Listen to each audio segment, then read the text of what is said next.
nous nous retrouvons dès maintenant pour parler pendant une petite heure de territoire citoyen et numérique. Donc un vaste sujet, puisqu'effectivement je pense qu'après les radios libres qu'on a connues dans les années 80, c'était un peu l'atelier juste avant qui en parlait justement. Aujourd'hui cette dynamique continue, mais elle est percutée par le numérique, et c'est pourquoi on a trouvé important, nous les médias citoyens de Rhône-Alpes, d'inviter quelques personnes autour de la table, qui vont d'ailleurs se présenter. Donc je vais commencer de suite par Sylvain Bouchard de la Péniche. Sylvain, qu'est-ce qui fait que tu nous as rejoints pour ce sujet territoire citoyen numérique ?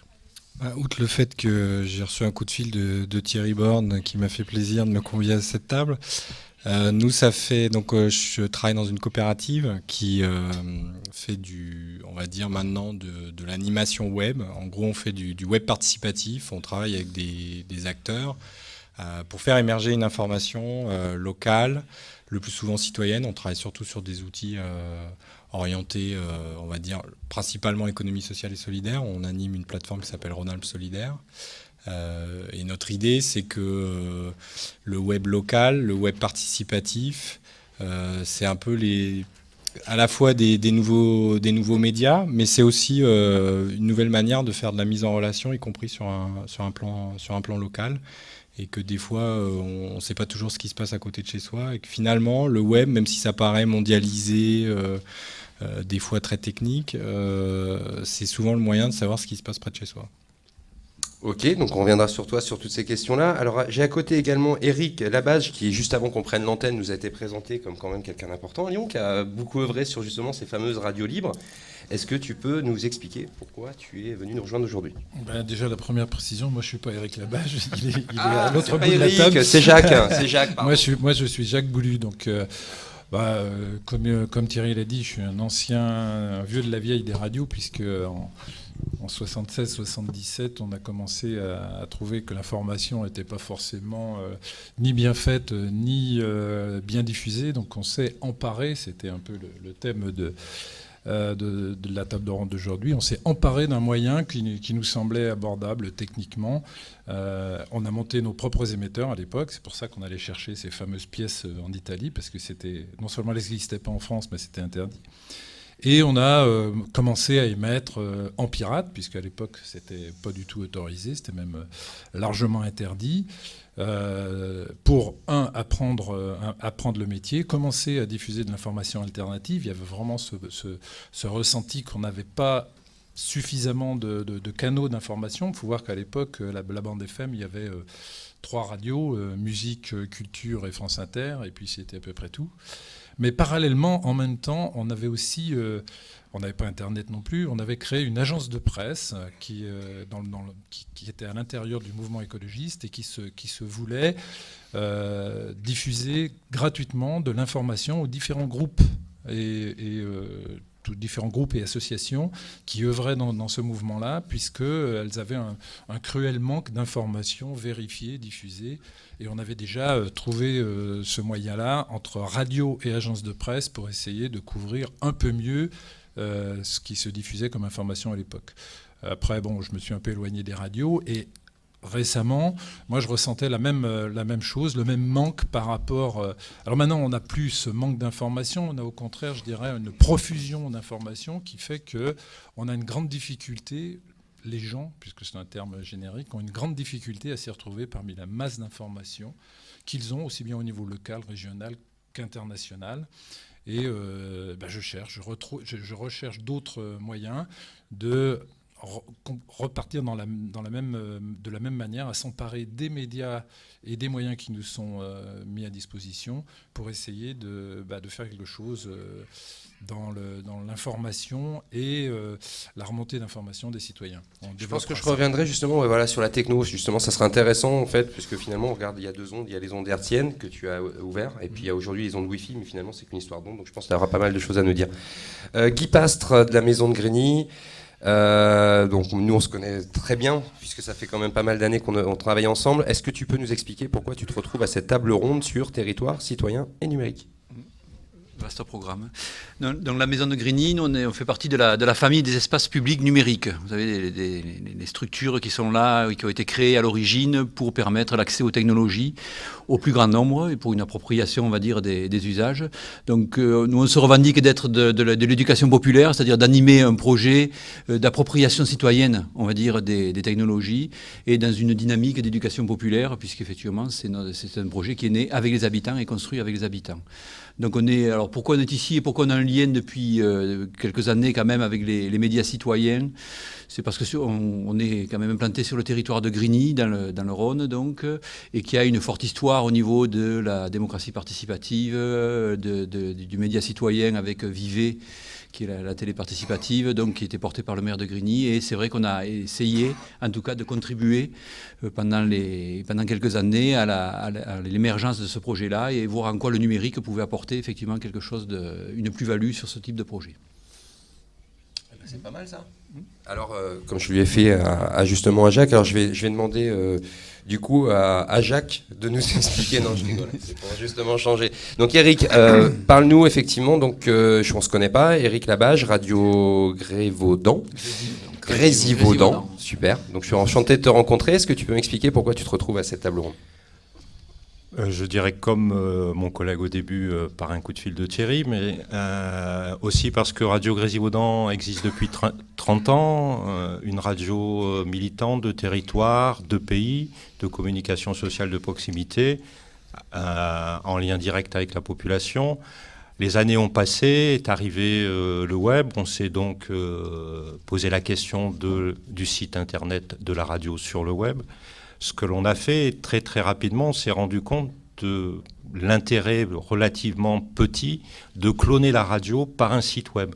Il y avait une nécessité d'autre chose par rapport au territoire et notamment de quelque chose beaucoup plus transversal et beaucoup plus ouvert. Parce qu'une radio a une ligne éditoriale, le site web de la radio a la même ligne éditoriale et il y avait besoin d'une ouverture plus importante sur l'ensemble des populations de notre territoire. Et on a donc décidé de monter un site collaboratif avec les différents acteurs, avec cette volonté de transversalité, touchant tous les publics et toutes les populations, et avec une envie de plus de participation. Et je pense que je peux parler de ce passage de radio à site collaboratif. Ok, donc ça me semble vraiment vraiment intéressant. Donc si on résume un peu, donc autour de la table, on aura donc des pionniers justement de ces médias citoyens. C'est vous deux. Vous serez là pour ça justement. Nous, on pourra en reparler. Et je pense aussi dans la salle, posez bien les questions. C'est un atelier, c'est pas une grande conférence. De l'autre côté, les acteurs de l'éducation populaire qui se sont mis effectivement au numérique. Donc là, avec la maison, je crois qu'on aura ce qu'il faut. Et puis aujourd'hui, on le sait très bien, l'économie sociale et solidaire, l'entrepreneuriat social, enfin tout ce qui bouge les territoires. Sylvain, tu as quand même un gros œil là-dessus. Moi, ce que je vous propose, on m'a demandé de faire débattre de 3 questions. Donc déjà, c'est de vous les lire. Et ensuite d'attaquer, on a à peu près 40-45 minutes. Donc le numérique peut-il révolutionner notre rapport au territoire? Première question. Comment les acteurs citoyens peuvent-ils s'emparer de ces outils nouveaux pour repenser le développement local? Et enfin, acteurs et relais des dynamiques citoyennes, comment les médias citoyens s'inscrivent-ils dans cette transition numérique?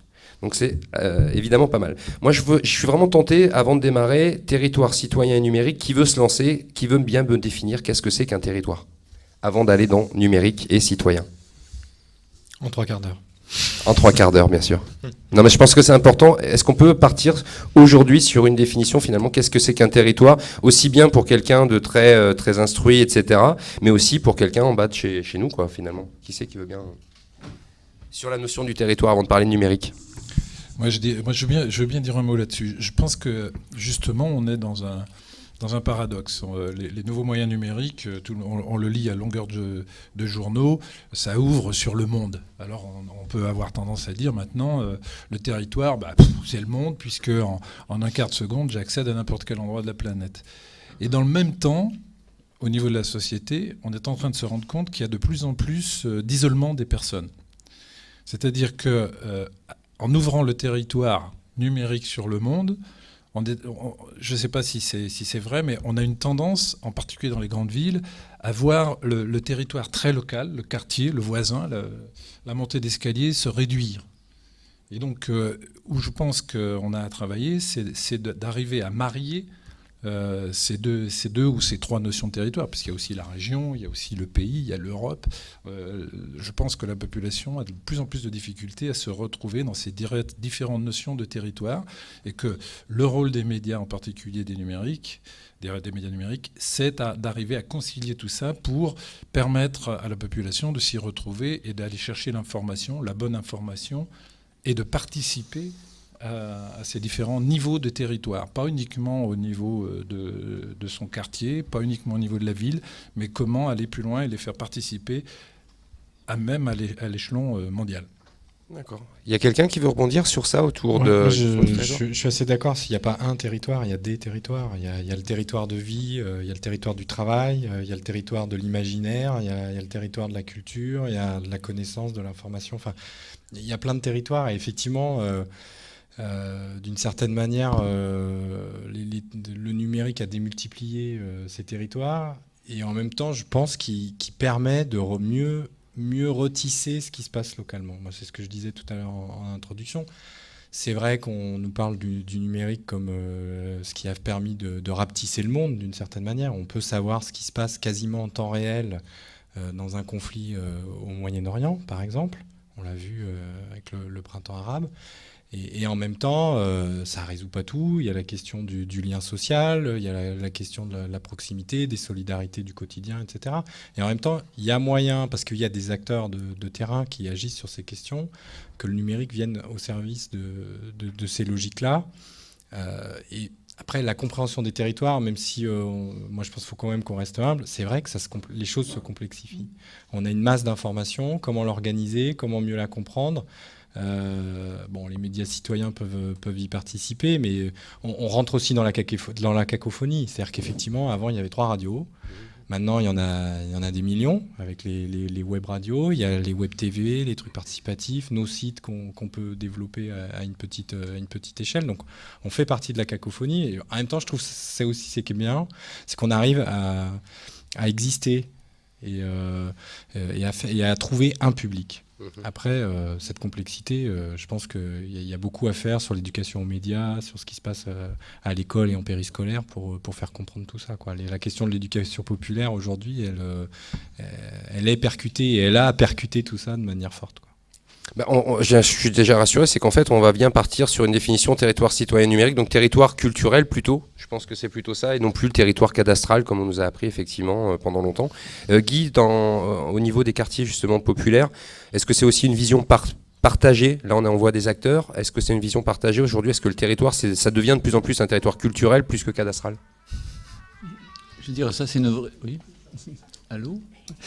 Non, c'est une vraie question.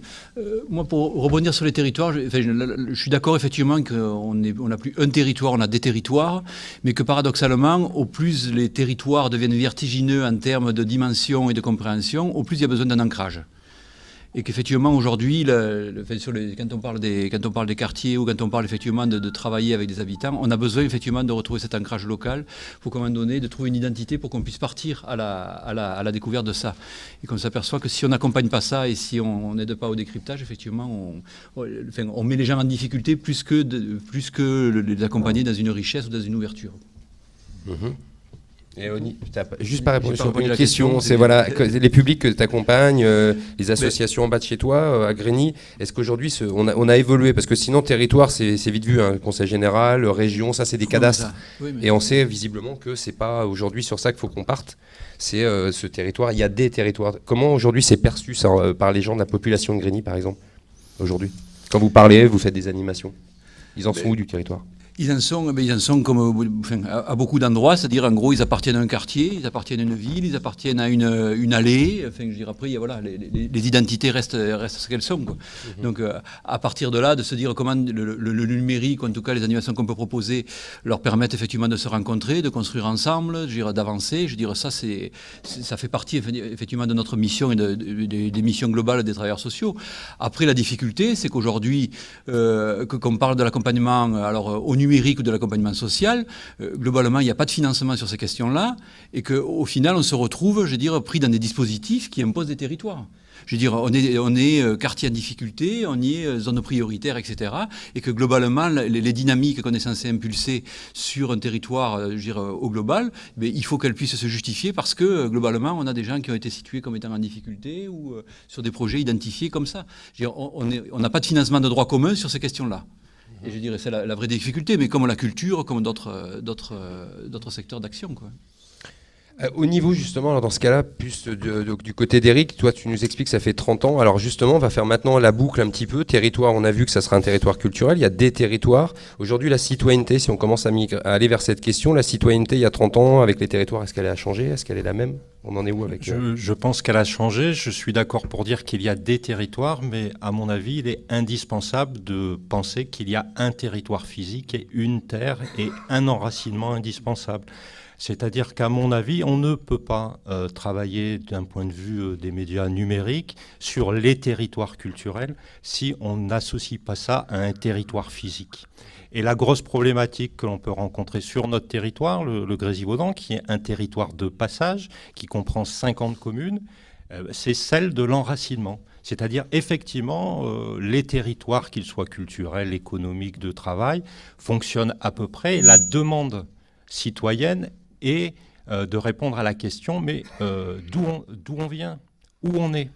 Et donc, j'ai bien aimé le terme de maillage ou de retissage, c'est-à-dire, à mon avis, et c'est l'objectif qu'on a fait en créant le site collaboratif transversal, c'est d'essayer de remailler les territoires au sein d'un territoire terrestre. Et en 30 ans, ça a beaucoup changé, juste avant de passer la parole à quelqu'un, mais est-ce que ça a beaucoup changé en 30 ans ? Au niveau citoyenneté ou au niveau territoire? Au niveau de territoire. Pour l'instant, je fais exprès de rester, on enlève le numérique. On va y venir après pendant 30 minutes. Là, je fais exprès le premier quart d'heure d'être vraiment sur territoire citoyen. Pour nous, ça a beaucoup changé pour une raison économique, c'est-à-dire que le Grésivaudan et la région de Grenoble a vu un choix politique d'investissement dans le high-tech, dans les nanotechnologies, avec une immigration choisie d'ingénieurs, de cadres, de salariés venant de l'extérieur. Et on a vu arriver des populations totalement déracinées. Alors qu'il y a 30 ans, on n'avait pas cette problématique-là, puisqu'on était sur une zone industrielle classique, papeterie, etc. Et un lien au territoire complètement différent. D'accord. Donc la citoyenneté par rapport au territoire a beaucoup évolué entre il y a 30 ans et aujourd'hui. C'est vraiment pour ça que je veux qu'on prenne le temps au début pour éviter de tout mettre sur le dos du numérique. Oui. Et c'est pour ça que j'ai envie de vous entendre. Je vais donner la parole. Antoine Dufour, de Zone, tu voulais intervenir sur je disais aussi qu'il y avait, on a parlé de territoire, mais il y a aussi le territoire des habitants, c'est-à-dire que c'est aussi le territoire vécu. Et ce territoire aujourd'hui, il a besoin d'être exprimé. C'est-à-dire qu'il y a des cartographies, il y a des éléments extérieurs qui sont venus déterminer le territoire, mais il y a aussi l'expérience des habitants, ce qu'ils vivent, ce qu'ils parcourent, ces initiatives qui sont faites. Et je crois que tous ces éléments qui étaient souterrains jusqu'à maintenant, que le numérique a peut-être permet de travailler, c'est une demande. C'est-à-dire qu'il y a cette réalité d'expérience vécue des habitants qui créent leur territoire. Et je crois que ces territoires invisibles aujourd'hui, c'est extrêmement important. C'est pas parce qu'administrativement ça n'existe pas qu'anthropologiquement ça n'existe pas. Et je crois que c'était aussi toute cette catégorie, ces éléments invisibles qui structurent la société, qu'on ne parle jamais, qui tiennent aujourd'hui, qui fait que ça part pas dans tous les sens et que malgré une cité soit très pauvre, ben finalement ça tient. On se demande pourquoi. Eh bien, quand on observe, qu'on a ce regard du sociologue, de l'anthropologue, on s'aperçoit qu'il y a plein de territoires, les territoires affectifs, des territoires de solidarité, des territoires d'assimilation, d'insertion, qui n'ont rien à voir avec des problématiques financières, etc. Et je trouve que c'était aussi ça notre société, c'est aussi ça la vie. Et certainement que nous, dans nos médias, c'est ce travail-là que ce soit la radio avant le numérique, dans l'analogique, que finalement on était capable de mettre en valeur. Et je pense que c'est là qu'on nous attend, et c'est toute cette richesse-là qui existe, qui est autour de nous, qui est invisible, et que nous, on a à mettre en lumière. Juste pour compléter ce qui vient d'être dit, tout le monde s'accorde à dire maintenant que le territoire de chacun, c'est son lieu d'habitation et plus son lieu de travail, qui souvent n'est pas au même endroit. Et donc justement l'intervention du numérique pour relier ces deux espaces qui sont en fait le territoire de la personne.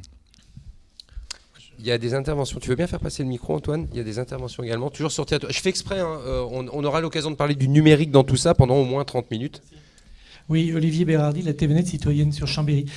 Juste pour compléter sur le territoire, moi je m'inscris tout à fait dans cette notion de polysémique, de la notion de territoire qui est très très compliquée. Rappeler que étymologiquement, juridiquement, le territoire, c'est là le lieu où s'exerce un pouvoir. Et dans tout ce qu'on a dit, moi il me semble que la notion de pouvoir, un pouvoir, vous disiez cadastral, bon, c'est très restrictif. Il y a administratif, il y a politique, il y a cartographie. Rappelons que les cartes ont été inventées pour lever l'impôt. Bon. Donc tous ces territoires physiques qu'on connaît historiquement, c'est le lieu quand même où s'exerce un pouvoir. Moi, je trouve que cette notion de pouvoir est importante. Et après, effectivement, je souscris à cette pluridimension du territoire, y compris dans la connexité, bien évidemment. Merci beaucoup. Jean-Noël de Radio M. Je voudrais en rajouter sur la notion de territoire. En fait, pour moi, le territoire, c'est existentiel.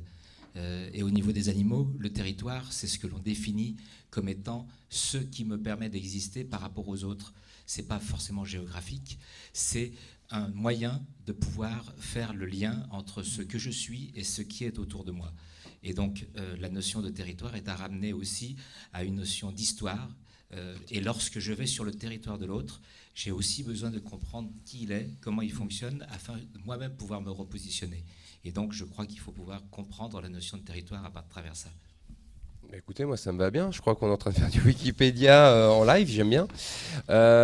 Au niveau, toujours pour continuer, donc territoire, au niveau du citoyen justement, avant d'arriver vraiment à la question qui nous intéresse, je pense tous, la partie numérique, en quoi le numérique est venu percuter ces définitions de territoire. Qui c'est qui veut bien se lancer sur ce que c'est qu'aujourd'hui le citoyen vis-à-vis maintenant des territoires que vous avez parlé, sans tomber dans de la philosophie de 2 heures, on est bien d'accord. Mais aujourd'hui, avant de parler de numérique, c'est quoi le citoyen qu'on a à faire dans ces territoires? Est-ce que c'est justement, comme tu le disais, quelqu'un qui va de chez lui au boulot? Est-ce que c'est quelqu'un qui va de chez lui à l'école? Est-ce que c'est quelqu'un de chez lui qui va maintenant de chez lui au Fab Lab, puisque c'est maintenant on a des lieux créatifs dans la ville? Qui c'est qui veut se lancer dans cette histoire d'essayer de nous parler un peu de ce citoyen avant qu'on aborde vraiment cette notion du numérique? On le définit comment le citoyen là-dessus, dans le territoire? Très évident. Moi, je veux bien dire juste un mot Vas-y, sur Sylvain, au contraire. et ça résonne avec l'atelier qu'il y a eu juste avant. Je trouve que ça renvoie à cette question d'engagement. On entendait des militants syndicaux témoigner de la difficulté à remobiliser des jeunes ou des moins jeunes sur ces questions de lutte syndicale. Et sur la citoyenneté, on sait bien qu'on a une très grande volatilité de l'engagement, du vote. Enfin voilà. Et où se passe le politique? On parle du pouvoir. Où se passe le politique maintenant aujourd'hui et dans quelle mesure les gens bougent? Pour moi, maintenant, la citoyenneté, c'est cette question de l'engagement et comment l'engagement de chacun sur la question collective est en train d'évoluer. Je crois que les grands ensembles politiques, les grands collectifs moraux, ils sont complètement percutés. Et en même temps, on voit bien qu'il y a quand même toujours une capacité de mobilisation collective, peut-être plus éphémère, plus anomique. Mais il me semble que le citoyen... aujourd'hui, tel qu'on l'a pensé dans la philosophie des Lumières, ça n'existe plus vraiment, ou que ça concerne quelques minorités, et qu'on est à une période d'engagement ponctuel, plus ou moins fort, et dans lequel finalement le numérique joue aussi un rôle, quoi. Donc on rêve tous de ce grand idéal citoyen, on utilise le mot pour recouvrir des pratiques participatives, de l'ouverture sur des outils comme des médias par exemple, mais je trouve c'est devenu un peu un fantasme pour moi. Ouais, mais alors moi je te suis, j'aimerais que d'autres personnes aussi réagissent là-dessus, mais c'est vraiment aujourd'hui, j'ai l'impression qu'en fait, on idéalise le citoyen, mais le citoyen finalement, la définition, c'est l'habitant de la planète Terre, quoi, aujourd'hui, non? Je pense qu'il y a plusieurs citoyens, en fait. Il y a plusieurs niveaux de citoyens. Il y a le citoyen du quartier, de la ville, de ce qu'on va définir sur un territoire géographique. Mais maintenant, à l'heure de l'Europe, il y a aussi le citoyen qui, normalement, devrait pouvoir s'impliquer et agir sur le fonctionnement de l'Europe elle-même. Et là, on passe à une toute autre échelle. Donc, c'est quoi le citoyen européen maintenant? Moi, je n'ai pas la réponse. Je peux plus facilement définir l'engagement au niveau d'un quartier, d'une usine, d'un département, voire même au niveau national. Et on voit par contre que la participation, l'engagement baisse régulièrement. Mais qu'est-ce que le citoyen européen? Je ne veux pas parler de citoyen du monde, on n'en est encore pas là. Guy, là-dessus Parce qu'effectivement, moi je suis assez d'accord sur cette notion de citoyenneté, mais toi tu la vis au quotidien aussi à Grigny. Aujourd'hui, ça évolue comment cette notion de citoyen? Ça veut dire quelque chose encore? On ne va pas dire que ça ne veut rien dire quand même. Je pense que ça évolue. Après, moi je le mets en lien avec les territoires. Il y a de l'engagement citoyen à mon sens. Et c'est vrai que nous, récemment j'avais une discussion avec un jeune, effectivement, où on parlait d'élections, de choses basiques, on va dire, qu'on est censé mettre dans la citoyenneté locale. Et bon, il me disait que globalement, lui, ça ne l'intéressait pas tellement. Et après, à force de discuter, je me suis aperçu, on est venu à discuter, qu'il était engagé sur des causes qui dépassaient très largement le territoire, ou qui étaient concernés effectivement à une implication politique à l'autre bout de la planète, et qui militaient dans une association, etc., etc. Donc on peut se dire effectivement, pour moi c'est de la citoyenneté, c'est pas de la citoyenneté de proximité, mais c'est une autre citoyenneté à une autre dimension, et que là-dessus, voilà, c'est difficile de... Oui, citoyen, habitant de la cité, qui participe à la vie de la cité, mais bon, voilà, les périmètres sont on va dire, différents, et qu'il y a besoin à un moment donné de resituer les choses là-dessus. Il y a pas mal d'interventions dans la salle. Il y a déjà Christian, de Combier, de la maison. On peut lui passer le micro, s'il vous plaît. Juste devant. Juste devant, là, s'il vous plaît. Je rappelle pendant ce temps-là que c'est vraiment pour évacuer citoyens, territoire, pour après rester le reste sur le temps du numérique. Oui, sur cette question-là, moi je relirai ou je reprendrai l'intervention qui a eu lieu tout à l'heure sur la question du pouvoir. Parce qu'on ne peut pas évacuer le fait qu'effectivement aujourd'hui, dans un certain nombre de cas, le territoire, c'est aussi l'espace de territoire de pouvoir. Ça vient d'être évoqué à propos de la question de la citoyenneté européenne.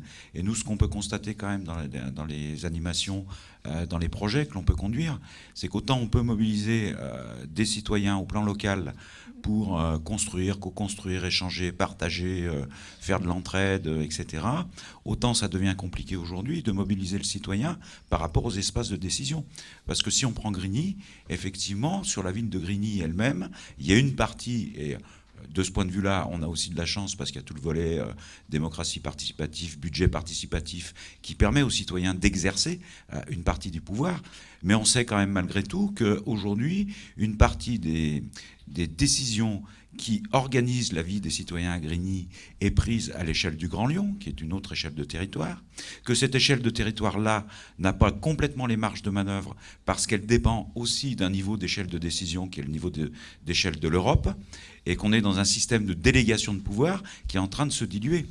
Et où effectivement, si on prend le rapport qu'il peut y avoir entre une ville de l'agglo et l'agglomération lyonnaise, finalement, au bout du compte, il n'y a pas d'élection directe, il n'y a pas de retour direct, personne ne rend compte des mandats, personne ne rend compte des décisions. Donc c'est ce qui rend plus complexe aujourd'hui cette question de rapport entre territoire et citoyenneté. Et puis après, c'est croisé par les autres éléments que vous avez déjà les uns et les autres développés, parce qu'effectivement, on est sur des territoires, il y en a où on vit, il y en a où on fait du loisir, il y en a où on travaille. Moi, j'habite au nord de l'agglo, donc mon territoire de vie, c'est plutôt là-haut, Rieux-la-Pape. Je traverse l'agglo pour aller travailler à Grigny, donc j'ai un autre territoire de vie, je construis d'autres choses, etc. Donc on est aussi dans une complexité de relations humaines et de vie liées à cette organisation-là. Mais tu restes un citoyen ? Oui, je reste un citoyen. Antoine ? Oui, moi je pense aussi qu'on parle de citoyen, mais il faut aussi parler de capacité citoyenne. C'est-à-dire qu'aujourd'hui, finalement, l'énonciation citoyenne, c'est pas simplement le fait d'être citoyen qui compte, c'est la capacité qu'on donne aux citoyens, et c'est l'organisation, les méthodes de cette énonciation, et comment on va aujourd'hui l'accueillir, comment on va la travailler, comment on va la problématiser et comment on va la rendre efficace. Est-ce que la parole agit ou la parole est simplement est consultative, participative? Est-ce que demain elle sera contributive? Comment on la rend contributive? Je pense que le citoyen, ça n'interroge pas forcément, c'est vrai que ça interroge aussi nos structures, les éléments organisationnels qu'on a autour de nous, des collectivités locales, de l'État, etc. Mais ça engage aussi les mouvements associatifs, comment ça se passe dans les associations, comment c'est vécu, comment nos marges de manœuvre qu'on a sur la question, elles sont utilisées. Je veux dire qu'aujourd'hui, on est loin aujourd'hui du compte sur nos méthodes. On est encore dans des méthodes où c'est les plus forts qui parlent. On va organiser des forums face à face où il va y avoir la salle d'un côté, il va y avoir les experts de l'autre. Donc il y a toute une réflexion de comment nous, on met en lumière cette capacité citoyenne. Et qu'il n'y aura de citoyens que si la capacité citoyenne est bien présente et que les formes d'énonciation, elles sont aujourd'hui en méthodologie actées. Le citoyen n'existe pas en tant que tel. Il n'existe que par volonté qu'il y ait énonciation citoyenne et qu'il y ait capacité à la faire valoir. Et sur ces marges de manœuvre-là, que faisons-nous ? On va relancer le micro dans le fond de la salle. Il y en a un là, puis... Oui, il ne faudrait pas qu'on ait une discussion hors sol entre classe moyenne ou basse classe moyenne très cultivée. Et vraiment, on est hors sol, parfois, comment dire ? Mais ce qui nous arrive, c'est que le citoyen, sans l'économie, c'est zéro. Le citoyen, il se capacite, il s'agite. Et pendant ce temps-là, les multinationales ravagent le territoire. Les derricks vont bientôt forer côté du Gard. Un peu de gaz de schiste, 500 milliards de mètres cubes là, en Rhône-Alpes. Le citoyen, il peut bien s'agiter, mais l'Europe fait 80% de ses décisions. Le reste, c'est le Grand Lyon, les communautés de communes. Les élus s'en mettent, excusez-moi l'expression, plein les poches en étant dans 10-12 commissions. Hein. Mon copain, le maire, là, il a 2300 € de retraite. Il se retrouve avec 8000 € entre la vice-présidence de ceci, la commission machin et truc. La vie est belle pour eux. Ils prennent que des décisions mormoilneux. Si on regarde bien ce qui se passe à Tournon, un maire qui vend des centaines d'hectares à des grandes surfaces détruit sa ville qui est la plus belle de l'Ardèche. Le maire de Valence, socialiste, avec 20% de verre, il vend 40 hectares à la multinationale Decathlon. C'est les derniers hectares de la bonne terre agricole. Pendant ce temps-là, qu'est-ce qu'on voit arriver ? C'est pas seulement la déplétion du pétrole, c'est la récession économique massive, c'est l'appauvrissement pour rembourser 1600 milliards de dettes. Et alors on discute, nous, ce qui nous reste, c'est un tout petit précaré pour discuter entre nous, bonnes gens de bonne compagnie, de la vie agréable à vivre comme citoyen, historico, juridico, etc., local. Non, il y a des maires comme Montsartou près de Nice, on en discutait avec le copain. Lui, avec son conseil municipal, les assos locales, ils ont bandé leur force économique. C'est pas du redressement érotique, hein, c'est du bandage de force locale. Et ils ont maintenant une cantine bio 100%, seule de France. Mais il a acheté 180 hectares de terre agricole, il a installé des producteurs dessus. Et la première des choses, c'est se faire à bouffer quand arrive le clash alimentaire. Sachant que Lyon a 2 jours de réserve, de réserve très tendue, hein, dans ces grandes surfaces. Alors quand il va y avoir le crash pour une guerre avec l'Iran ou un pépin nucléaire quelque part, on n'aura plus rien à bouffer. Alors, voilà, j'aimerais que la discussion sur les... Voilà. Ça m'intéresse juste pour recadrer la discussion. Est-ce que le citoyen, il ignore l'économie, il est mort ? Et deuxième question, c'est que le citoyen, il est citoyen 5 minutes tous les 5 ans. Est-ce que le citoyen va se décider à faire du budget, s'emparer des budgets aux élections municipales de 14 ? Il y a une petite respiration à Grigny. Bon, on ne va pas être trop critique là-dessus. Mais il serait peut-être temps que le citoyen prenne le pouvoir, alors là je reviens au juridique, de se faire à bouffer, de se loger et de se chauffer avec des énergies qui soient ni nucléaires, ni gaz de schiste, ni pétrole, bref, de l'énergie locale, mais pas aux mains des multinationales. Alors vraiment, merci beaucoup pour ce témoignage, surtout qu'en plus, j'interviens également à Montsartou, j'étais à Montsartou il y a 15 jours, donc par contre, pour être bienveillant avec Grand Lyon, on ne peut pas comparer Montsartou avec ses quelques milliers d'habitants et quand même la deuxième agglomération de France, enfin... Là-dessus, il faut être par contre honnête, on ne peut pas comparer les deux. Par contre, effectivement, Montsartou est assez extraordinaire en France, mais il y a aussi d'autres endroits comme Los Angeles ou autres. Ce que j'aime beaucoup dans ce que tu as dit, par contre, tu as dit qu'il faut que les citoyens se rapproprient le pouvoir, et on nous a dit juste avant que le territoire, c'était le pouvoir. Donc je trouve que ça fait une bonne transition, et c'est justement la personne qui veut prendre la parole qui m'a dit ça tout à l'heure. Oui, parce que tout le monde le sous-entend dans ce qui est dit, mais de nouveau un terme qu'on n'a toujours pas entendu encore. Moi, je pense que je viens d'une rencontre en Poitou-Charentes de l'Union régionale des centres sociaux, que vous connaissez tous, les centres sociaux, parlent beaucoup d'habitants. Moi, j'aime bien cette notion-là, d'habitable, moi j'aime bien aussi. Mais le citoyen est caractérisé par une autre dimension, c'est qu'il intervient dans le champ du politique, dans le politique. La dernière intervention, moi j'ai entendu beaucoup de politique, mais aussi de la politique. La caractéristique du citoyen, issu de notre histoire philosophique et politique, et des combats, c'est qu'il intervient sur le politique. Et on voit bien que, d'un point de vue mondial, cette notion-là d'un individu habitant la planète, s'il ne se saisit pas du politique et de cette notion de politique, on ne sait pas s'il est citoyen. Voilà. Mais en tout cas, chez nous, en Europe, la notion de citoyen, elle est liée au politique, d'un point de vue large. Hein. Voilà. Ok. Est-ce qu'avant qu'on passe à la suite, donc il nous restera comme ça 20 minutes pour la partie numérique. Jean-Noël, tu interviens sur cette partie ? Je vais te faire le lien. Vas-y, au contraire. Parce que pour moi, le mot citoyen, ça me renvoie à 1789. Et 1789, pour moi, c'est une rupture dans laquelle on fait naître l'idée d'un droit de l'homme et du citoyen dans lequel il pourrait y avoir une prise du pouvoir par l'individu sur son être. C'est-à-dire qu'avant, il dépendait de quelqu'un d'autre et des politiciens lui disent « Non, tu peux devenir toi-même l'artisan de ton propre avenir et on va bâtir ensemble une politique et un mode de vie dans lequel tu vas te prendre en main et tu vas être libre, égal et fraternel. » Et de cette idée-là, qui a parcouru le monde, aujourd'hui ressort une situation dans laquelle je ne suis pas vraiment libre, je ne suis pas vraiment égaux, ou bien comme dirait Coluche, il y en a qui sont plus égaux que d'autres, et on n'est pas vraiment dans un monde fraternel. Donc qu'est-ce qui s'est passé pour que, entre ce concept qui a pu de citoyenneté, qui définissait un autre rapport dans les relations, on en arrive à cette situation-là. Et là, intervient une révolution numérique qui nous fait dire qu'il peut exister un mode de fonctionnement non hiérarchique et que ce qui avait été une belle idée, mais qui s'est transformé petit à petit par une reprise en main d'un certain nombre d'individus sur les autres, peut se transformer en un fonctionnement beaucoup plus sur une base horizontale, sur lequel on peut partager, sur lequel on peut échanger et sur lequel on peut collectivement prendre des décisions. Ok.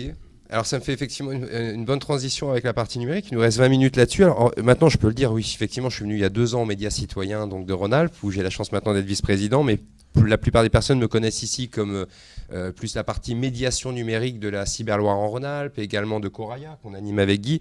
Et donc voilà pourquoi j'ai voulu vraiment qu'on prenne ces 40 minutes, plus à parler de ça, territoire citoyen et numérique, puisque effectivement moi-même dans mes interventions, j'en ai marre de justifier en quoi le numérique effectivement a changé la planète, alors que finalement le numérique a réellement 10 ans, si on le regarde dans notre société, alors que la planète, ça fait des années qu'elle tourne et il y a déjà eu ces problèmes-là. Donc voilà, je veux vraiment participer avec la salle et avec les gens qui sont autour de la table. L'idée, je crois qu'il est vraiment important qu'on va aborder le numérique, que ce soit les sujets aujourd'hui des médias citoyens. Ce matin, j'étais à Saint-Étienne avec les gens de la presse, c'était le même sujet. Ou qu'on soit dans l'éducation populaire, je pense aux centres sociaux ou autres. Moi maintenant, j'arrête quoi.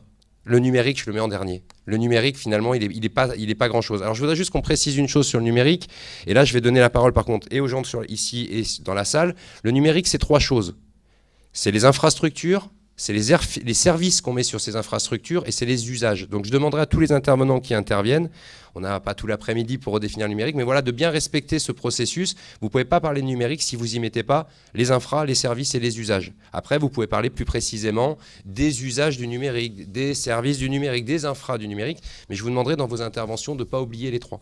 Donc, qui c'est qui veut se lancer? Et tiens, on a par exemple, il y a Eric qu'on n'a pas entendu depuis le début. Et justement, toi, ça fait 30 ans que tu nous parles justement sur les radios. Qu'est-ce que ça a percuté ce numérique? Est-ce que tu as envie de te lancer dans cette espèce de définition un peu du numérique, mais au quotidien? Non plus la définition technique, mais au quotidien, c'est quoi ce numérique? Qu'est-ce que c'est venu percuter exactement? C'est venu percuter une demande qui nous est faite depuis 30 ans et auquel il était impossible de répondre en tant que radio.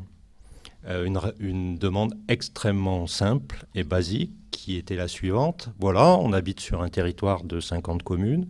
On veut organiser une manifestation culturelle et on n'a pas de chance, il y a la même manifestation culturelle dans 4 villages le même jour à la même heure.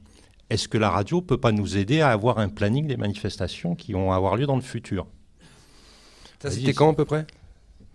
Il y a 20 ans. Déjà, la question était posée déjà il y a 20 ans. Techniquement, humainement, on n'avait pas la réponse. C'est-à-dire on ne pouvait pas faire un planning des manifestations de l'année pendant 6 mois pour que les gens calent leurs manifestations sur d'autres dates. Il y avait un besoin d'interaction entre tout le monde. Quand l'outil numérique est arrivé, on s'est dit, tiens, on a toujours cette question dans notre besace. Peut-être que l'outil peut nous permettre de répondre à cette question, entre autres.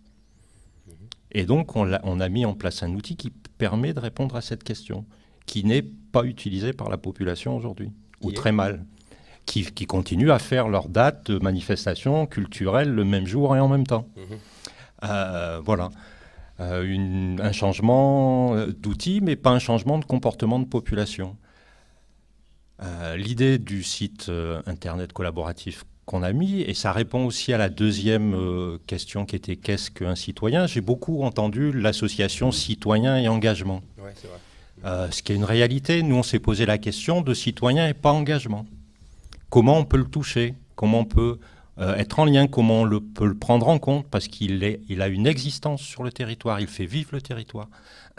Et donc l'idée de ce site transversal et collaboratif, c'est d'avoir une partie totalement neutre, événementielle et accessible à tous, d'où l'idée de le dissocier de la radio qui a une ligne rédactionnelle avec un engagement et une étiquette, et que le site collaboratif est entre guillemets neutre, même si on ne devrait pas utiliser ce terme-là, associé à des choses liées à l'engagement et à des choses liées au service, en prenant le pari que l'outil puisse servir de transversalité et de permettre aux gens de se côtoyer sur un même lieu, qui est le site Internet. Cette idée-là est venue aussi de l'historique de la radio, radio d'un territoire, le Grésivaudan, où on a toujours décidé qu'on ne faisait pas une radio généraliste avec le plus petit dénominateur commun, mais une radio généraliste avec des rendez-vous pour toutes les composantes de la population. Et on a souvent été fortement critiqué parce qu'on était capable de mettre un magazine d'information spécialisé pour les agriculteurs, suivi d'un magazine spécialisé pour les groupes rock locaux, ce qui est totalement aberrant sur une grille de programme. Or, ça fonctionne, puisque les agriculteurs disaient « après on arrête d'écouter la radio, mais il faut bien que les jeunes s'expriment », et les jeunes disaient « c'est insupportable avant, mais on a notre émission ».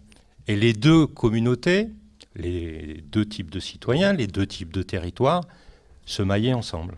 Et c'est le pari qu'on essaye de faire. Avec le numérique. Avec le numérique. Alors je vais peut-être me tourner sur Jacques, pardon. Je vais pas m'y faire, excusez-moi. Jacques, qu'est-ce qui a le plus changé? Comme je t'ai dit tout à l'heure quand tu t'es présenté, je t'ai dit là, finalement tu vas nous parler de la techno 1, les ondes hertziennes, et aujourd'hui on est sur les ondes Wi-Fi. Qu'est-ce qui a le plus changé techniquement qu'on essaye de comprendre un peu avec cette arrivée du numérique dans les radios justement particulièrement? Bon, au niveau de la diffusion, je dirais qu'on reste encore en hertzien. Il y a beaucoup de questions qui se posent par rapport aux futurs moyens de diffusion. Certains pensent RNT, moi je pense beaucoup plus Internet et diffusion par le 3G ou par le 4G. Ça va permettre de mieux diffuser, ça va permettre d'avoir une meilleure écoute, une plus grande facilité de réécoute. Je dirais que ce qu'on cherche actuellement, c'est autre chose. On a aussi, comme Radio Grésivaudan, ouvert un site internet, c'est-à-dire maintenant pratiquement déjà chaque radio a son site internet, donc déjà on est en train de mixer deux moyens numériques, mais très rapidement, comme nous on est quand même aussi, je pense comme Grésivaudan, très orienté sur les contacts et avec les associations, c'est-à-dire on travaille beaucoup avec les associations. Ce site numérique associé aux moyens de radiodiffusion permet aux associations de diffuser de l'information, de communiquer plus ou moins entre elles. Et moi, je suis encore en train de chercher pour voir comment on pourrait, sur une radio, avoir pratiquement l'équivalent d'un lien hypertexte qui permettrait derrière, à partir d'une émission de radio, directement aller voir l'émission de télévision, l'article de webpress ou telle information, tel document important, pour arriver à faire, j'ai entendu ce matin le mot d'interopérabilité entre les différents médias numériques, qui permettrait à tout citoyen, si on reprend le terme, de pouvoir accéder à de l'information vérifiée, correcte, labellisée, mais pouvoir aussi, dans l'autre sens, agir, donner son point de vue. La parole est aussi nécessaire parce que je constate quand même que la dilution de la délégation qu'on assiste au niveau des pouvoirs fait que maintenant on est de plus en plus dirigé par des technocrates. Et puisqu'on est tellement loin de ce qui se passe au niveau national ou européen qu'on n'arrive plus, on s'est coupé. Maintenant c'est des technocrates qui dirigent, et je pense qu'il est essentiel qu'il y ait tous ces moyens qui permettent de remonter et de faire que ces technocrates sachent un peu ce que pensent les gens d'en bas. Parce qu'ils sont j'ai entendu aussi le terme hors sol. Alors eux, ils sont complètement hors sol. Hein. Donc voilà, moi, ces moyens-là, et l'usage qu'on en fait, que je voudrais qu'on en fasse, c'est cela. C'est cette interopérabilité, ces sortes de liens hypertextes en radio, c'est difficile à faire, hein, de cliquer sur un lien hypertexte, qui permettent de rebondir, d'aller fouiller, d'aller... voilà. Je ne sais pas si je suis très clair. Si, tu es bien clair. Je vois, en fait, mais techniquement, tu n'as pas répondu à ma question. Qu'est-ce qui avait le plus changé entre les postes RCA? Mais quelque part, tu réponds. Techniquement, c'est pas grand-chose. C'est une techno, comme il y a les cartes à bande. Il y a les. Si ce n'est qu'au niveau de la radio, moi, quand on a lancé la radio, on poussait des vinyles. Et que maintenant tout est informatisé, je dirais mais ça c'est de la cuisine, c'est pas ça qui est le plus important. C'est plus facile même maintenant que quand on coupait des bandes sur des Revox. Hein. D'accord. Mais ça je dirais c'est anecdotique. Alors justement, à côté de toi, il y a Sylvain, parce que je pense qu'avec Rhône-Alpes Solidaire, avec le nombre d'articles que vous publiez, est-ce que l'équipe de la péniche, vous avez tous été obligés de vous intéresser, parce que vous publiez du son, vous publiez de la vidéo, vous publiez des photos, vous publiez des textes, donc finalement un peu tout ça. Est-ce que vous avez été, vous, quand vous avez lancé Rhône-Alpes Solidaire, vous avez dû vous informer de tous ces anciens trucs qui existaient justement? Je t'arrête, on n'en publie qu'une petite partie de tout ce qu'il y a sur Rhône-Alpes Solidaire. On est bien sur un système comme Radio Grésivaudan de copublication. Ouais. On a chaque année sur cette plateforme qui est déclinée en sites internet locaux.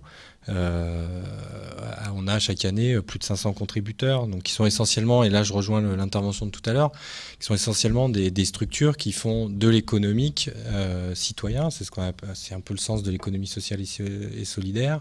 C'est des structures qui sont en proximité, qui essayent d'avoir des conditions de production des conditions de production qui sont plus éthiques, plus écologiques, etc. Rien n'est parfait, mais c'est au moins une tentative. Et moi, ce qui m'intéresse dans le numérique, c'est qu'effectivement, on peut avoir des outils qui ouvrent la parole. C'est-à-dire qu'il n'y a plus simplement le journaliste assermenté qui va poser un regard dit légitime sur une réalité. C'est qu'on a à disposition, quand on est un acteur de terrain, des moyens de production et de diffusion qui se sont quand même ultra simplifiés et qui sont d'une efficacité maintenant beaucoup plus importante. Alors, je disais tout à l'heure, ça produit de la cacophonie, mais quand même, on a aussi des outils de filtrage, des outils de recherche, ce qui fait que même si on peut dire, oui, les citoyens sont de plus en plus isolés, etc., il me semble quand même qu'il y a 50 ans, on était déjà dirigé par des technocrates, je pense. Les gens, certains étaient isolés, voilà, ils auraient peut-être été contents de pouvoir taper un mot-clé et de s'apercevoir qu'à côté, pas très loin, il y avait des gens qui partageaient les mêmes intérêts. Et je pense que cette économie un peu souterraine de l'économie sociale et solidaire, elle gagne beaucoup à utiliser ces outils-là qui sont peu coûteux et qui leur permettent de se faire connaître. Quand à partir du site internet Alpes Solidaires sur l'agglomération grenobloise, on arrive à mobiliser au bout de 5 ans de travail 150 structures pour se donner rendez-vous le jour J, Guy était là, et qu'on a 20 000 personnes sur 2 jours, là, on fait la démonstration qu'avec du numérique, en tissant des réseaux, et il n'y a pas que des questions de pouvoir derrière les territoires, parce qu'un réseau peut définir un territoire, et avec du numérique, on peut avoir des règles qui aplanissent. Je ne dis pas qu'il n'y a pas toujours des enjeux de celui qui parle le plus fort et qui se met en avant, etc. Mais quand même, on arrive à définir des territoires où cette question du pouvoir, elle devient un peu moins percutante et, on va dire, contraignante. On arrive à définir des territoires numériques qui sont mobilisateurs et qui recréent de la citoyenneté. Alors, je ne dis pas qu'on va tout révolutionner avec ça, mais on arrive peu à peu à créer des identités transversales. Moi, je fais du sport, moi, je fais de l'éducation populaire, je fais de la culture, je fais de l'insertion. Mais si je me repère d'un ensemble parce qu'il est formalisé sur un outil numérique, peut-être qu'à terme, ça crée de la mobilisation, de l'interconnaissance, etc. Et je pense qu'on en est à retisser des choses avec ces outils-là, et ça nous donne quand même un impact. On peut toucher du public. Je veux dire, un certain nombre de gens qui utilisent la plateforme, le retour qu'ils nous font, c'est qu'ils touchent des gens qui ne les connaissent pas. Et quand on fait de l'insertion et qu'on veut vendre les vélos qu'on retape, ou quand on vend des paniers bio en proximité et qu'on cherche du client, je suis désolé, prendre de l'économique, c'est aussi ça, quoi. Au local, c'est à un moment, il faut faire de l'échange. Et pour ça, on a besoin de trouver quelqu'un que sa production intéresse, qu'elle soit culturelle, etc. Et pour ça, je pense qu'on a maintenant des outils qui nous permettent d'avoir un accès plus ou moins démocratique, mais en tout cas un peu plus ouvert que ce que c'était avant, à la diffusion.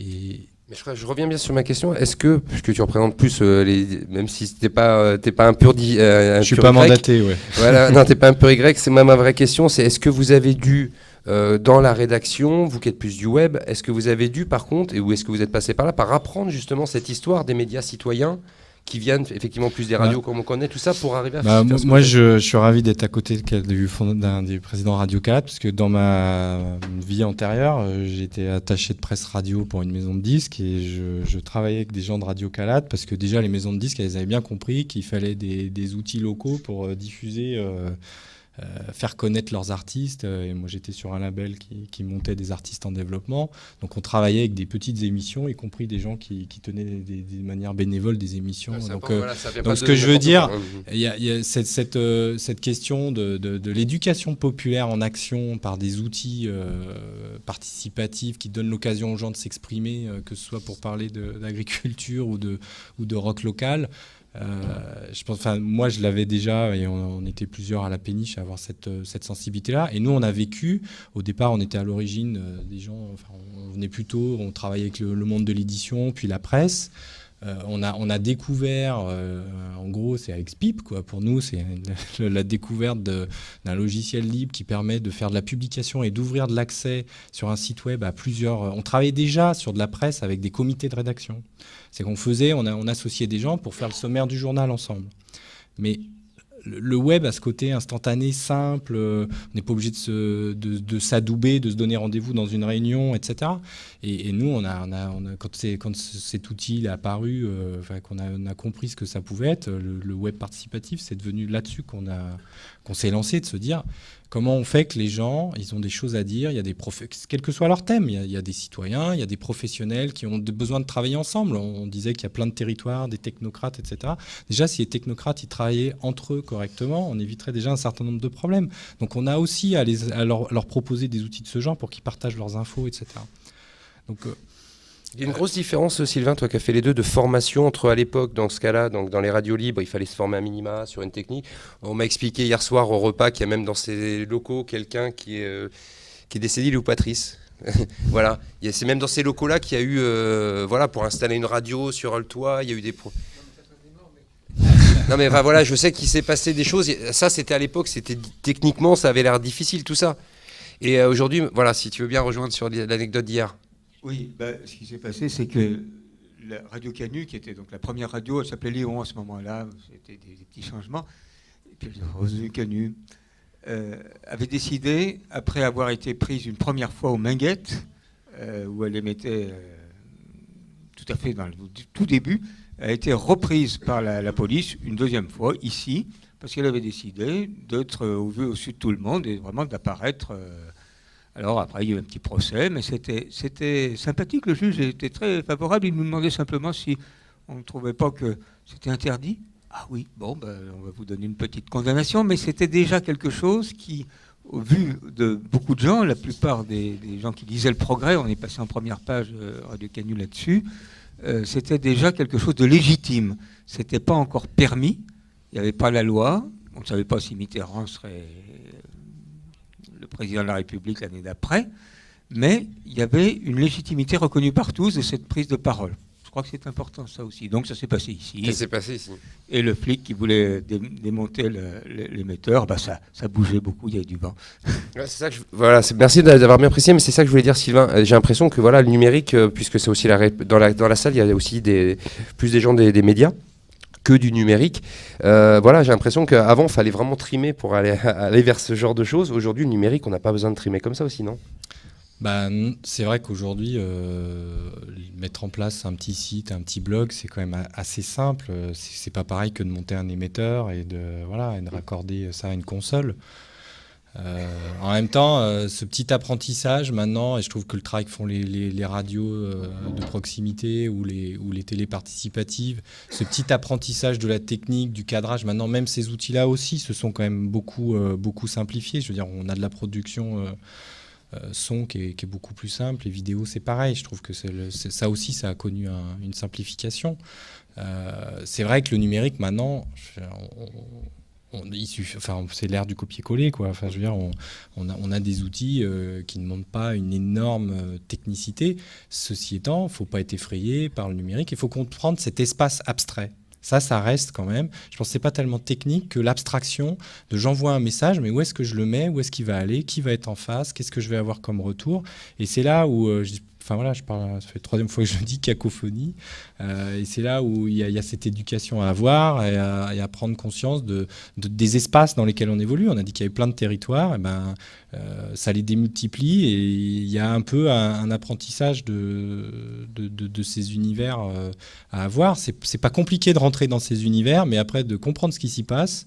Autant on maîtrise à peu près son apparence quand on va sur la place publique, quand on publie sur le web, on ne sait plus très bien où on a mis sa production, quoi. Je pense qu'il y a cet enjeu-là quand même, et ce que ça peut produire derrière en effet retour. Alors c'est une super transition, en plus on est en plein dedans. Il nous reste 2 minutes et demie, on parle d'éducation. Donc Guy, il n'y a que toi qui peux conclure là-dessus. Je rappelle la question.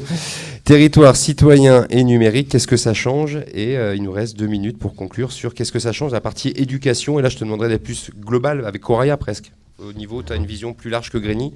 Qu'est-ce que ça change dans les territoires, ce numérique, en termes d'éducation et d'éducation aux médias? Beaucoup de choses. Mais bon, pour 1 minute. Non, mais donc, voilà. Vas-y. Non, peut-être pour rebondir un peu sur ce qui a été dit, c'est que globalement, effectivement, l'outil permet beaucoup de choses, mais que l'outil n'est pas magique. Et que globalement, on est en train de revenir de ça en se disant que quand on parle d'expression ou de participation citoyenne, le fait de mettre des blogs, de mettre des sites, de mettre des espaces, je dirais, à disposition, on s'aperçoit, et même nous les premiers à Grigny, on a fait l'expérience, que si derrière il n'y a pas du présentiel, il n'y a pas de l'accompagnement, il n'y a pas une dynamique de territoire, je veux dire, ça ne sert à rien. Et qu'on est encore quand même sur une partie des projets qu'on mène sur les territoires, un peu dans cette logique-là, et dans ce leurre-là, de se dire qu'il suffit d'outiller pour que ça marche. Donc le deuxième point, effectivement, c'est qu'il y a la nécessité aujourd'hui d'outiller le citoyen et d'outiller, je veux dire, la population au sens large. C'est qu'à un moment donné, si on ne se penche pas sur les compétences minimum que tout individu doit avoir pour comprendre et agir dans le monde dans lequel il vit, je veux dire, on va continuer à avoir d'un côté des élites et des gens qui réfléchissent et qui font, et de l'autre côté, on va avoir des gens, effectivement, qui sont à la traîne, et qu'à un moment donné, il y a besoin, effectivement, aujourd'hui, on se dit que le train est en route, les wagons sont en marche, mais qu'il faut construire les gares, il faut aller chercher les gens pour qu'ils viennent dans les gares et qu'ils montent dans le train. Et que ça, tout ce travail-là, il y a besoin effectivement de se l'approprier, et que ça ne peut pas être uniquement la question des spécialistes. C'est-à-dire que pour le numérique aujourd'hui, ou les questions de numérique, même de médias, d'éducation aux médias, ou d'influence des médias sur l'éducation, parce que nous, on tient aux deux, je veux dire, ça doit être effectivement quelque chose qui doit faire partie des missions des acteurs d'un territoire. Après qu'on ait besoin de veilleurs, qu'on ait besoin à un moment donné de spécialistes, ou d'éclaireurs, ou de passeurs spécialisés, il y en aura toujours besoin. Mais effectivement, c'est de se dire comment aujourd'hui, que je sois assistante sociale, que je sois animateur, que je travaille dans une médiathèque, peu importe, je veux dire, le poste quelque part de médiation que j'occupe, j'ai besoin d'être sensibilisé au numérique et de m'approprier ça. Et donc ça, c'est effectivement quelque chose qui est important. Et le dernier point, et pour reboucler avec ce qui a été dit ce matin, on est confronté quand même, alors nous, au niveau de la médiation numérique, au niveau des espaces publics numériques, sur la question de l'utilité sociale. C'est-à-dire comment on reconnaît aujourd'hui le levier, ou en tout cas les actions qu'on peut avoir au niveau de la société, quel levier on met en œuvre pour agir sur la vie de quartier, sur le lien social, etc. Et ça, on ne peut pas. Comment ? Oui. C'est un moment de joie, en fait. Oui. Donc, et ça, aujourd'hui, on est en difficulté parce que, globalement, on est plus sur l'évaluation du quantitatif. Et là, je reboucle avec ce que je disais en disant que dans le cadre de politique de la ville ou d'autres projets ou d'autres politiques, on vous demande combien de femmes vous avez touché, combien de travailleurs immigrés vous avez touché, combien ci, combien ça, etc. Je veux dire, on est bien dans cette caricature-là. Et qu'à un moment donné, il y a besoin de se dire, oui, on prenait l'exemple à la maison de Grigny où globalement, c'est vrai qu'on a plus la forme, un projet qui est sur du lien social, un centre social, qu'un espace public numérique où on vient uniquement se perfectionner aux outils. Et on avait lancé il y a 2 ans un groupe autour du logiciel libre, tout ce qui était le libre. Et ce groupe-là, pour X raisons, on a arrêté de l'animer nous en direct. Et hier, il y a un ancien membre du groupe qui est venu à la maison et qui dit « j'ai un problème sur mon ordinateur avec Linux et je ne peux pas m'en sortir ». Il dit « mais dans le groupe, il y a 2 ans, il y avait une personne qui habitait là à côté, etc. » Donc elle a passé son coup de fil. Le gars était disponible, il est allé le chercher, il l'a ramené à la maison et pendant 1 heure, ils ont bidouillé sur l'ordinateur. Je veux dire, bon, ça peut paraître anodin, mais pour nous, c'est le résultat que, globalement, le numérique n'isole pas forcément, que ça crée du lien social. Mais ça, comment vous allez expliquer ça? Je veux dire, à des financeurs, comment vous allez expliquer ça à des gens qui ont des décisions à prendre justement sur l'accompagnement de politique au niveau du numérique. Mais c'est relativement difficile et c'est très difficile. Et surtout quand on voit que dans les perspectives qui se dessinent encore, je veux dire, on parle aujourd'hui du très haut débit, puisqu'il fallait parler de tuyaux, on parle du très haut débit. Alors le très haut débit, effectivement, pose aujourd'hui la question de, quelque part, c'est le chien qui se mord la queue, parce qu'on dit le très haut débit est en place, mais malgré tout, on est en difficulté pour continuer à le développer, parce que les gens ne l'utilisent pas. Et les gens ne l'utilisent pas parce que, globalement, au niveau des usages, au niveau de ce qu'on y met dessus, on ne sait pas encore ce qu'on va y faire, donc, etc., etc. Mais voilà, donc on est là-dedans, et on se dit aujourd'hui, quand on regarde tous les projets, même au niveau national, alors on se dit peut-être les choses vont changer, quelle est la part de financement qui est accordée à l'accompagnement, à l'innovation, à la création des territoires et des individus? Mais pour le moment, il n'y a rien d'annoncé. Donc on est encore dans cette logique, effectivement, où il va falloir que les territoires s'organisent, les territoires se démènent, et qu'on arrive à être dans l'accompagnement de pair à pair et de faire en sorte que la montée en compétences, en tout cas, ce soit une montée en compétences collective pour arriver à avancer sur cette question-là, quoi. Moi, ça me semble pas mal. Territoire, citoyen, numérique, c'était donc l'atelier qu'on a pu débattre ensemble. J'espère que vous êtes aussi frustrés que moi. On va prendre du temps pour parler de tout ça ce soir, demain. Moi, je vous propose une petite pause et on se retrouve de suite avec quelle perspective pour les médias citoyens à l'heure du numérique. Et j'espère qu'on aura pu aborder ça avec plein de nouvelles informations. À tout de suite.